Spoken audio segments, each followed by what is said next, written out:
This is Adam Crabtree, and this is Ball News. Well, the bill itself would have established about 10 different illnesses that people in Tennessee would have certain illnesses. They'd be able to get a card from the state of Tennessee, Tennessee Department of Health, take that card with the recommendation from a doctor and go to a dispensary. Representative Jeremy Faison of Cosby was one of the congressmen to support the recent medical marijuana bill that was postponed this past March. A friend of mine brought to me the idea of making hemp growing legal in Tennessee, and I thought that hemp was pot. I didn't even know the difference 5 years ago. So I began to study the hemp plant after he asked me to do this, and I was amazed at what I found out. And what did Representative Faison find?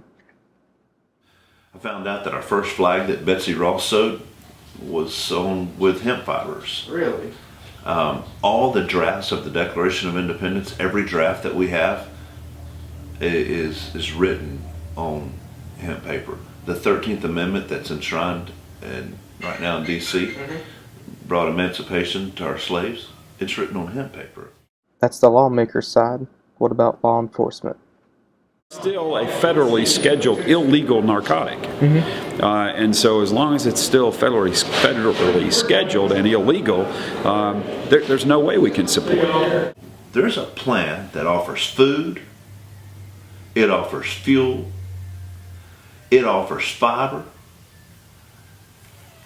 and it's against the law? What? Right, he's talking about the hemp portion, which is not the same plant.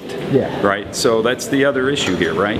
So as I understand it, and this has been their arguments when they come argue about the difference between hemp and marijuana, is they argue that hemp doesn't have the THC in it, and that's why they should be allowed to grow it and use it for industrial purposes. Two separate items according to them, right? I'm not a big fan of hemp either, but according to them, it has very low THC, 0.3% or less, or something crazy like that. Yeah. Which we all know THC is the active drug that causes the drug to be addictive, right? And so that's the challenge. Now, for those who continue to question my statement about the drug being a gateway drug, here's the point that I will continue to make to them about this drug, right? You talk to any heroin user, and I've seen a lot of them, and I've talked to a lot of them. You talk to any heroin user, and you know what? Every heroin user I've talked to started with marijuana. Now, not everyone who smokes marijuana is going to use heroin, but every heroin user I've talked to has smoked marijuana.